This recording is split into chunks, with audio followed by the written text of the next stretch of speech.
8 de la mañana con 45 minutos, ya estamos aquí con Sebastián Aguirre para la agenda económica. ¿Cómo estás, Fernando, Sebastián? Carola, ¿qué tal? ¿Cómo están? Buenos días. Oye, esto parece como esa película que se repite y se repite y se repite. El Día de la Marmota. El Día de la Marmota, algo parecido. Vamos a hablar, comenzando esta edición de Agenda Económica, de una nueva alza a las cuentas de luz que se va a producir a partir del próximo mes de enero 2025. La buena noticia es que este es el último reajuste. Ya no vienen más reajustes de la cuenta de luz. Recordemos que aquí hay un proceso de normalización, entre comillas, de tarifas, después de que se congelaran las tarifas eléctricas en 2019. Y ahora en enero se completa ese proceso con el último reajuste, que va a significar cerca de 9% en promedio de alza de las cuentas de luz a nivel nacional. Hay distintas estimaciones, una que ha hecho el académico de la Universidad de Santiago, Humberto Verdejo, de 8,32%, la consultora Energy de 9,5%, pero quedémonos con la cifra redonda de un 9% promedio para el reajuste que se va a hacer en las cuentas de luz en enero próximo. Esto después de que la Comisión Nacional de Energía publicara el último antecedente, que es preliminar en todo caso, pero que sirve para guiar ya la estimación de cuánto podrían subir las cuentas a partir de enero próximo.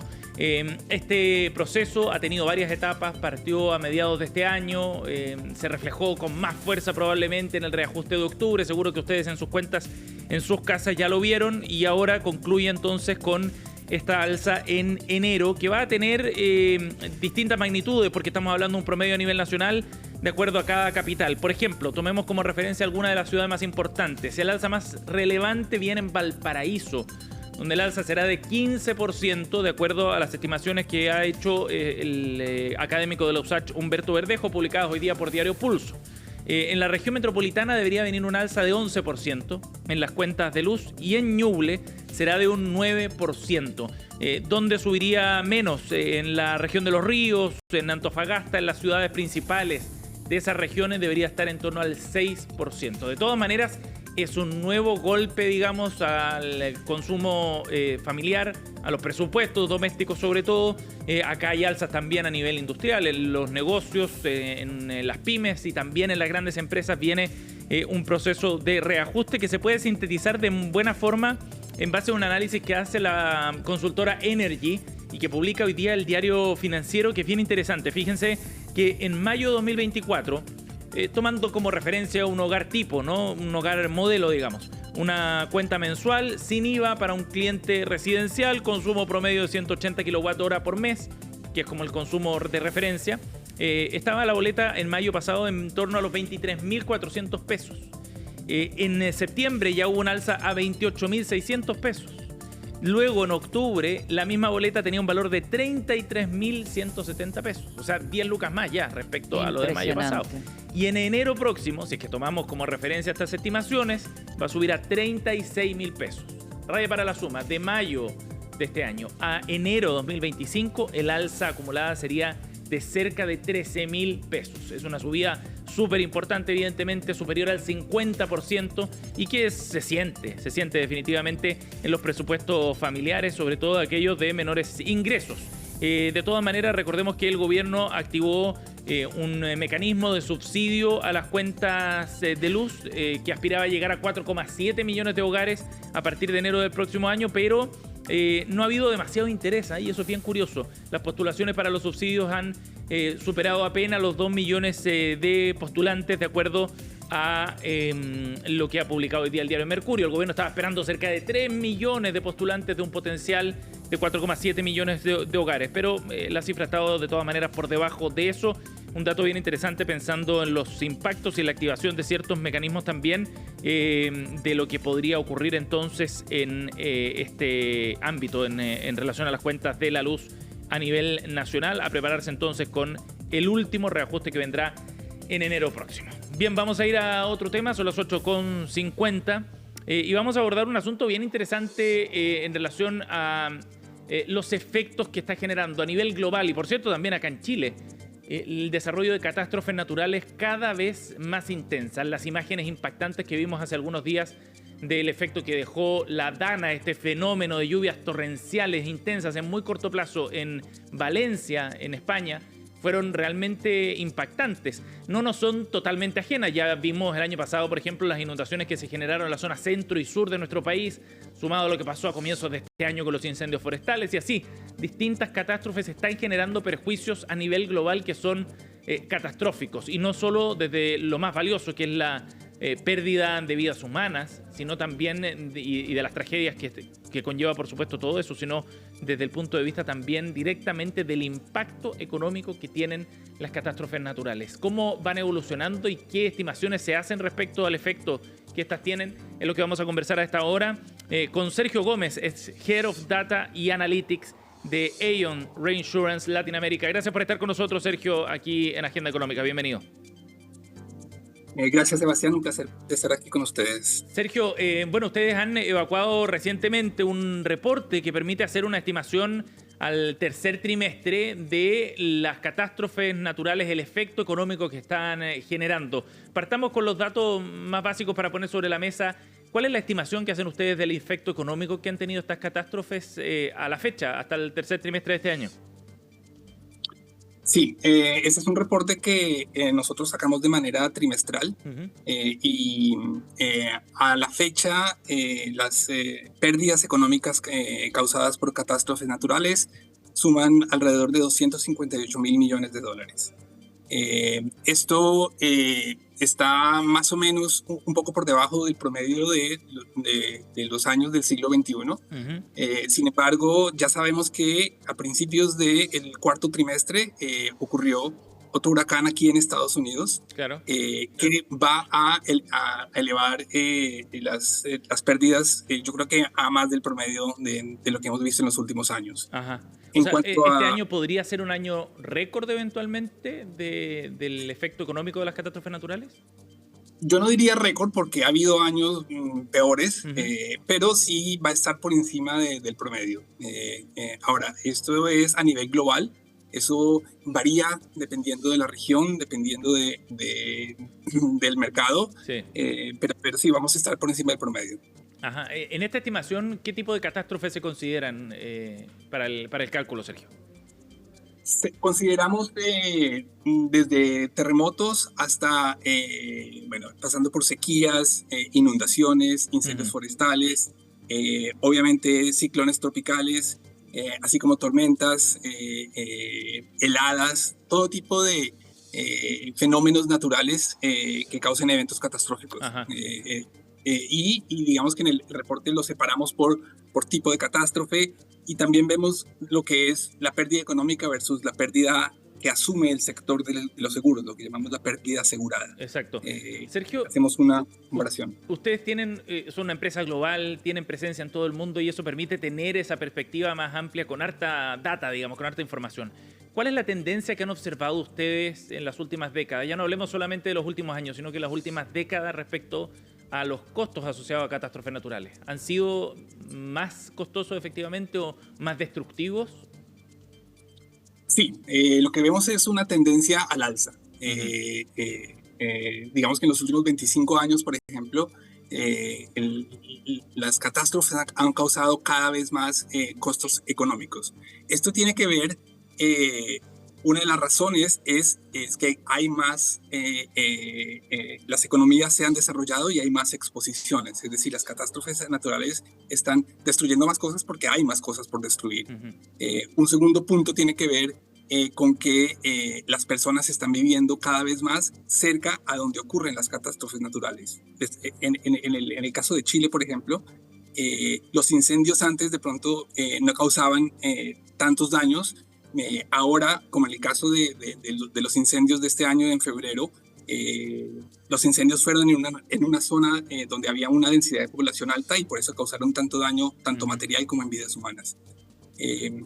Y digamos que un tercer factor es indudablemente el cambio climático. El cambio climático está haciendo que fenómenos climáticos como las sequías, como las precipitaciones extremas, sean cada vez más frecuentes, y más severas. Pero es que ese punto es bien relevante, y por eso te preguntaba por la tendencia para ver si es que era posible asociar como un factor, digamos, que está incidiendo en este número de catástrofes naturales al cambio climático directamente. Y me parece que la cuantificación del daño económico es interesante también ponerlo sobre la mesa desde el punto de vista de la discusión sobre políticas públicas para mitigar, por ejemplo, el cambio climático. Muchas veces uno de los cuestionamientos es, miren, las políticas públicas que se necesitan o los cambios, las transiciones son muy caras, pero bueno, acá estamos viendo efectos económicos súper evidentes también y muy costosos asociados a estos desastres. Totalmente de acuerdo. Siempre va a ser mucho más económico y barato prevenir que después entrar a responder a catástrofes naturales como las que hemos visto en los últimos años. Sí,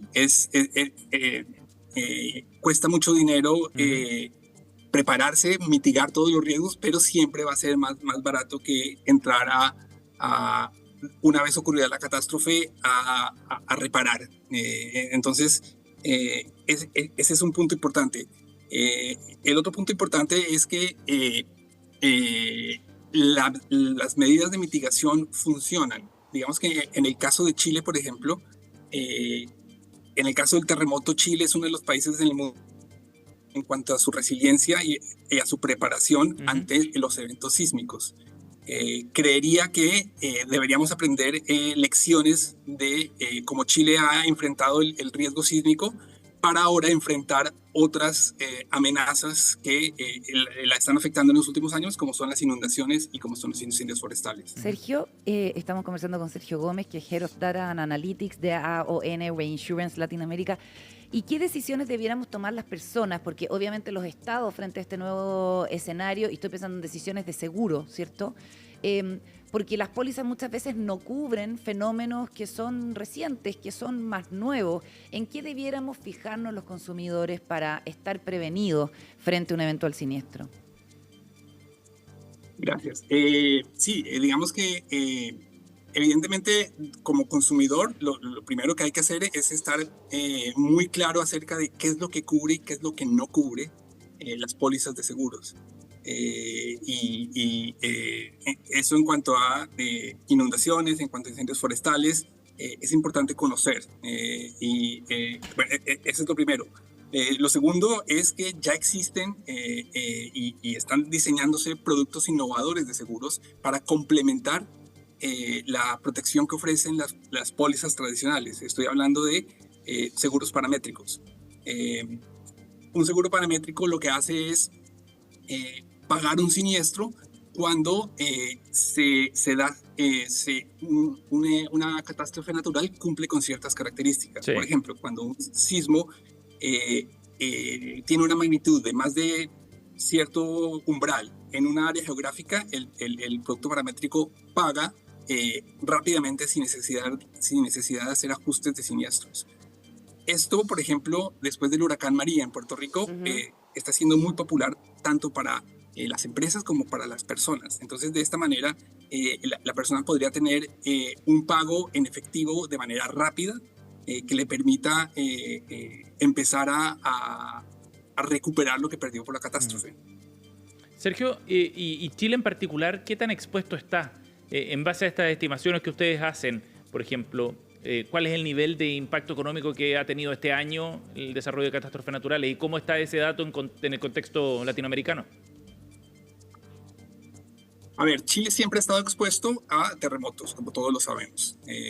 Ahora, en los últimos años hemos visto que los incendios forestales han sido un fenómeno que se está repitiendo. De hecho, ya empezó la temporada de incendios en Chile y ya hay incendios en este momento en la región de Valparaíso.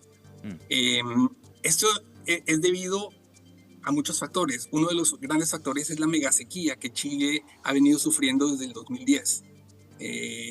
Las altas temperaturas y la falta de precipitación con este evento multianual que ya lleva más de 10 años hace que los incendios forestales sean cada vez más probables y cada vez más frecuentes. En cuanto a las inundaciones, también son un fenómeno que ha venido afectando a Chile durante los últimos años. Entonces, lo que yo te diría es, además de los sismos, ahora Chile se va a empezar a enfrentar a otro tipo de fenómenos catastróficos que afectan las vidas de sus habitantes y la propiedad por lo que hay que empezar a trabajar en la mitigación. Sí, claro. Hay que empezar a trabajar. Por ejemplo, en el terremoto, las construcciones de Chile son de excelente calidad. Sí, por las normas antisísmicas y otras cosas. Claro, ahora, en cuanto a los incendios forestales, se pueden tomar medidas, se pueden, en cuanto a las autoridades forestales de Chile, pueden tomar medidas para, digamos, hacer que los bosques tengan lo que se llama fire breakers, que son como espacios entre los árboles que permitan o que no permitan la propagación del incendio. Obviamente, no construir en zonas muy propensas a los incendios, muy propensas a las inundaciones. Hay una cantidad de medidas que se pueden tomar para empezar a enfrentar estos riesgos. Sergio, lo último, respecto a este balance y las proyecciones que se hacen, ¿la situación, la tendencia hacia el futuro debería ir empeorando o no necesariamente? No necesariamente. A ver, una de las tendencias que no se habla, de la cual no se habla mucho, es que el número de vidas humanas en los últimos años que se han perdido a causa de desastres naturales ha bajado globalmente. Entonces, eso habla bien de cómo en las sociedades y las economías se pueden preparar y mitigar los riesgos para proteger lo más valioso, que es la vida humana. Se espera que los costos de la propiedad perdida por catástrofes naturales siga subiendo. Sí, se espera eso. Esa es la tendencia que hemos visto y se espera que esta tendencia siga. Pero, de nuevo, estas son tendencias y lo importante es poder, con los datos, que realmente ese es el objetivo del reporte al que hacías mención ahora, tener datos claros para poder tomar unas decisiones apropiadas que vayan en beneficio de tanto de las personas, las empresas, como los gobiernos. Sergio Gómez, Head of Data y Analytics de Aon Insurance, ha estado con nosotros aquí en Agenda Económica. Gracias, Sergio. Un gusto estar con ustedes. Gracias por la conversación. Chao. Hasta luego. Bien, 9:02, nos vamos a ir a otros temas del ámbito internacional para conversar sobre el nuevo rol que va a asumir Elon Musk, el fundador de Tesla, de SpaceX, el dueño de la red social X, antes conocida como Twitter. Va a asumir un rol formalmente en el gobierno de Donald Trump. El presidente electo republicano entregó esta noticia y confirmó lo que ya hasta ahora había trascendido en todo caso. Elon Musk ha sido un ferviente soporte para Donald Trump desde su campaña, lo apoyó abiertamente, no solo con recursos económicos, también en su red social, y ayer se confirmaba lo que ya había trascendido. El nuevo rol que tendrá tiene que ver con eficiencia gubernamental. Elon Musk va a liderar este departamento que va a estar dirigido por el fundador de Tesla y donde va a estar acompañado también por el ex candidato presidencial republicano Vivek Ramaswamy. Este es una señal bien clara también de Donald Trump respecto a lo que espera en este gobierno. Una de las promesas que hizo en materia económica, sobre todo, era contener el gasto fiscal. El gasto en Estados Unidos ha ido subiendo de manera constante y el entonces candidato republicano Donald Trump comprometió precisamente tomar una serie de medidas para frenar esa tendencia al alza. Y lo que ha prometido Trump al nombrar a Elon Musk es desmantelar la burocracia gubernamental y eliminar regulaciones excesivas. Ese ha sido fundamentalmente el corazón de esta propuesta y será entonces Elon Musk el que tendrá a su cargo llevar adelante este esfuerzo. De más está decir en todo caso que liderar esfuerzos empresariales en el sector privado no garantiza de ninguna forma, por más exitosos que sean, que eso se pueda repetir de manera satisfactoria en el ámbito público. Son dimensiones, desafíos, envergaduras incluso bien distintas, pero Elon Musk viene de la mano acompañado de éxitos empresariales bien evidentes. Lo que ha hecho con Tesla, por ejemplo, lo que ha hecho con SpaceX en este esfuerzo por tratar de desarrollar la tecnología que se requiere para viajar a Marte, entre otras cosas, son algunos de los hitos que ha llevado adelante entonces Elon Musk en el ámbito privado. De todas maneras genera mucha curiosidad el alcance que va a tener el Dodge, como se llama este departamento de eficiencia gubernamental, ese es el nombre, y que curiosamente, además, tiene el mismo nombre que una famosa criptomoneda que circula a nivel internacional. La criptomoneda Dodge también tiene el mismo nombre. Se transa a niveles internacionales. De hecho, Elon Musk ha publicado algunos memes asociados a esto que han generado reacciones en la comercialización de este instrumento de inversión. Doge. Claro. D-O-G-E. D-O-G-E. Ese es el nombre exacto de esto. Habrá que ver en todo caso cuál va a ser el rol, si es que este va a ser un rol full time, digamos, o solo va a asesorar en dar algunos lineamientos. Esos detalles probablemente los conoceremos luego, pero genera noticia en la medida en que se va conformando también el equipo de Donald Trump y uno tiene una película más. Esto es interesante en una serie grande de otras variables. Yo creo que deben haber bastantes en todo lo que tiene que ver con, por ejemplo, las evaluaciones de conductas de liderazgo. Cuando tú tienes a personas como Elon Musk, que es una persona que se creó prácticamente sola, que generó un imperio donde no necesita viniendo de ayuda Sudáfrica de nadie, de pronto cohabitar con personas que acceden, ya sea por votación popular, pero que no tienen la fuerza ni la capacidad económica, por ejemplo, de poder materializar las cosas que proponen. Sí. Vamos a ver, porque es bien interesante esto cuando se producen con personas que tienen backgrounds tan distintos. tan diferentes, claro, y puede haber eventualmente Estos no son políticos todos de carrera que llegaron todos juntos a un lugar. No, Claro, y puede está haber por algún verse. choque también ahí de liderazgo, de personalidades, de egos también. Y bueno, va a haber evidentemente un escrutinio mayor respecto a los intereses que tiene personalmente Elon Musk, ¿no? Si es que va a estar a cargo de un departamento que eventualmente puede dar nuevos lineamientos regulatorios en Estados Unidos, eso evidentemente que genera un conflicto de interés bien importante. Y para cerrar, vamos a ir a Argentina en una agenda económica cargada de noticias internacionales, porque ayer se conocieron datos de inflación y fíjense que el gobierno de Javier Milei se anota otro registro bien positivo, al menos desde este punto de vista del dato estadístico respecto a la inflación.